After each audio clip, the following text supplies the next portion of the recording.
The views and opinions expressed on this program are not necessarily those of this station, JVC Broadcasting Management, or its sponsors. This is Denise Nostrom, CEO and founder of Diversified Financial Solutions. Now more than ever, investment advice is needed. Not just where best to invest your money, but why. Are you investing for your future retirement? Are you retired and looking to maximize your income? Are you maximizing your income and concerned with leaving money for your loved ones? Are you investing for your retirement at the same time saving for your children's education and at the same time saving to buy another home? Are the markets in line with your goals? Are your goals ever changing? Please contact me at 631-758-8691. That's 631-758-8691, or visit us at diversifiedfinancial.biz. For over 25 years, I have been helping individuals, families, and business owners navigate through all market conditions with only one goal in mind, my clients. Visit me at diversifiedfinancial.biz or call Denise Nostrom, founder of Diversified Financial Solutions, at 631-758-8691. That's 631-758-8691 for a conversation about my most important client, you.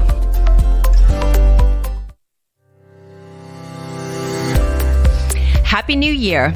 I hope you all had a really nice holiday season. Well, that certainly came and went really, really quickly. Well, ready or not, 2022 is here and we are ready to roll. So I want to thank you for tuning in today and spending some time with me. You are listening to The Financial Chick Show, and I am The Financial Chick. My name is Denise Nostrom, the CEO and owner of Diversified Financial Solutions, which is a full-service independent financial planning firm located in Medford. I'm here live every Friday from 5:30 p.m. to 6 p.m. on 103.9 LI News Radio. Your Financial Chick is here to help you make better financial decisions and choices to improve your life and reduce your anxiety and stress about money. If you have any questions on anything we discuss here on the show, you can always check out my website at financialchickshow.com. I'm also on Facebook and Instagram at Diversified Financial Solutions, so like our pages to get updates and see what is happening. So, what about that snow today? I guess winter is truly here. It was definitely more than they predicted, but we never really get an accurate call on the weather. So either we're having snow. Well, I think they called it earlier in the week. We were supposed to get snow and we didn't get anything. So I guess it's just kind of weigh it out. And in the end, it is what it is, right? But if you know me and have been listening, you know that this is not my favorite time of the year. The snow looks pretty coming down and, it looks nice on the trees and the bushes. But about 15 minutes after it stops, all hell breaks loose. The snow looks dirty. As I'm driving here, like everything is already dirty. All the cars look white from the salt that they put on the street. And don't forget the snow flying from the moving vehicles. That's always a joyous thing coming to the station today. I have all the snow flying around. And then don't forget the ultimate spray of the snow melting onto your windshield, which always just adds a whole lot of fun and frolic as well. So I tend to always run out of the windshield washing fluid very quickly in the winter. So for the holidays, we went down to Georgia, actually, to spend time with our new family. I don't know if you've been listening or had listened a couple months back. Last year, my husband had a brother that he was aware of but hadn't met. But my husband and his brother actually met for the first time last summer. So we happened to gain a new family. Their family had come up to New York actually last summer, and we decided to go down to Georgia to visit them. So we were there between Christmas and New Year's. So we had such a great time getting to know them more and seeing where they work and play in their own surroundings. It was really awesome because the weather was so nice and warm. And of course, we were in the South, right? So it would be warmer, but even they said it was unseasonably warm. So, we had packed for more winter kind of, but it was 60, 70 degrees, which was amazing. So we went to the Atlanta Aquarium. We did some hiking. We did some shopping, and we spent a few days in a cabin by Lake Burton. We even got to meet Rob's brother's mom and dad. So having met them and gain an extended family was definitely one of the highlights from 2021. So we actually drove down to Georgia, and it was easy. There was no traffic. The weather was fantastic, and we drove home with ease as well until we hit the Clearview. And if any of you know the Clearview in New York, going to go off the exit to get onto the LIE, well, my new year definitely started off a little bit rocky. So we were getting ready to get off said exit to go to the LIE when we hit a pothole and blew out 2 of my tires. Now, just as a caveat, I have the run flat tires on my car. So the good news is that with the run flats, you can actually get home. Hence the run flat. You can drive it all the way home. So we did get home driving 40 miles an hour on the LIE from Queens to Medford. So if you are from New York, which I know most of the people listening, but maybe people on Facebook Live or whatever, if you're from New York and been on the LIE at any time, you know this is not a pretty scene, even with the flashers on. Not good. But so again, good news, bad news. We were able to get home. The bad news, 2, not 1, but 2 flat tires. But we got home safe, so that's the positive side. And I guess the other positive side was that we missed that snow that closed highways in Virginia for over 24 hours. We literally passed through there, I would say probably hours before all of that took place. We got home on Sunday. So, so I guess we have bumps in the road, right? Literally. But we need to look at the good stuff that happens in life. So 2022, it is a new year. Unfortunately, COVID-19 is still continuing to be a big issue. Now there's apparently a new strain, Florona. Is that like my Sharona? Does anyone else feel like we're being punked, or maybe that we're living in a looping episode of Candid Camera? I'm not making light of the situation, but, more like I'm coming from a place where everyone is coming from. What the heck, and when is this thing going to ever end? It just seems like whenever we feel like we're getting close to maybe getting into an open area of calm and ease and peace, it just seems to ratchet back up again. So, and then the other side, again, this the first week of the new year has been a little bit challenging, to say the least. So my daughter's home again in quarantine, not because she's ill, but there was a kid in her class that tested positive for COVID. So it's really hard to plan in this world right now. Things keep changing, by the day or by the hour. Actually, I think it's by the hour, really, especially at work. It's just maddening. And I think everybody's had it. I know we had one client come in this week, and this person's been a longtime client, and anxiety is just at all-time high. And I don't have my psychiatry or psychology hat. Well, I guess I wear my hat sometimes, but I don't have the license or degree.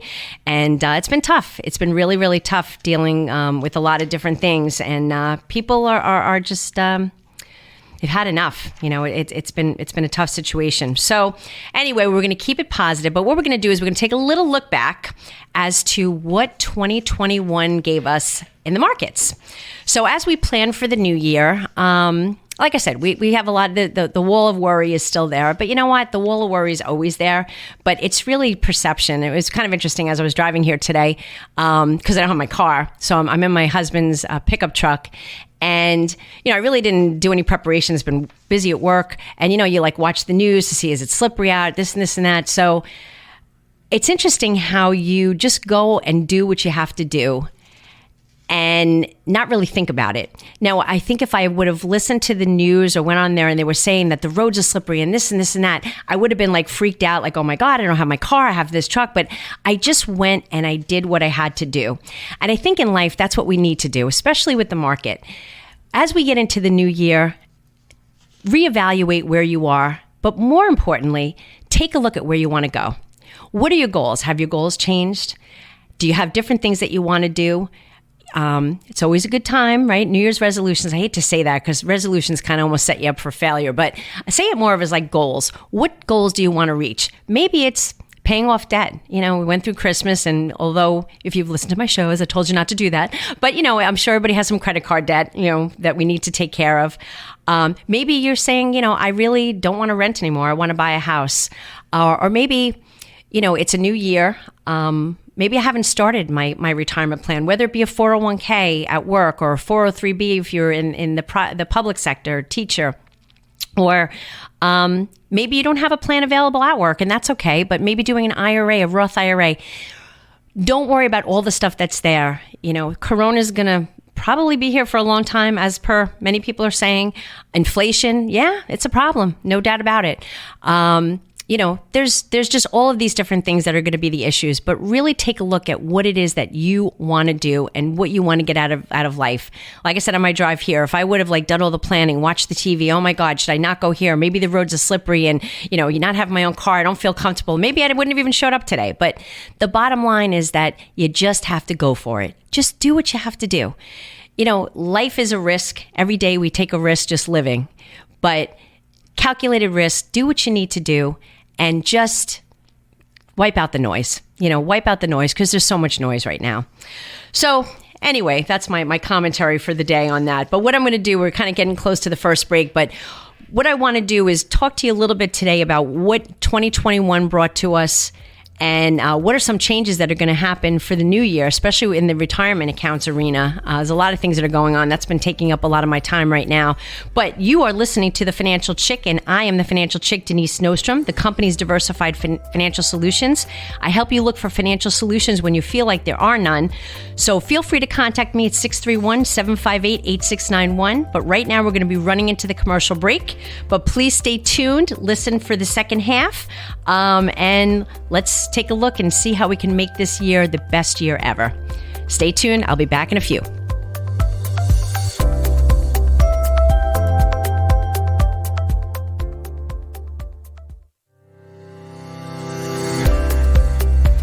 Welcome back. You are listening to The Financial Chick Show, and I am The Financial Chick. You can visit my website at financialchickshow.com for more information. I'm here to help you on your financial journey. Over the years, things change, and I'm here to help you navigate all of those changes. So just bear with me. I'm fine. It's a cold, but definitely got a little rundown from New Year's Eve driving to Georgia. We did like a 15, 16-hour drive to and from, and I guess with the holidays too, we just do a lot of eating, having some beverages and not sleeping a lot either. So definitely got a little rundown, but everything's cool. So before the break, I was talking about how we're going to take a recap of what happened in 2021. So let's take a look at some of the things of where we landed. So the S&P 500, these are going to all be indexes that determine how our investments are doing. Not even how they're doing, but a comparison to what our investments are. So, with all of these numbers, either you're doing better, you're doing worse. It's really comparison to say, are you doing, what the actual market is doing. So the S&P 500 ended off the year at up 28.7%. The Dow Jones, which is 30 stocks, the Dow Jones Industrial Average ended up 20.9%. The NASDAQ was up 22.2%. And the Russell 2000, which is 2,000 of the smallest companies, ended up 14.8%.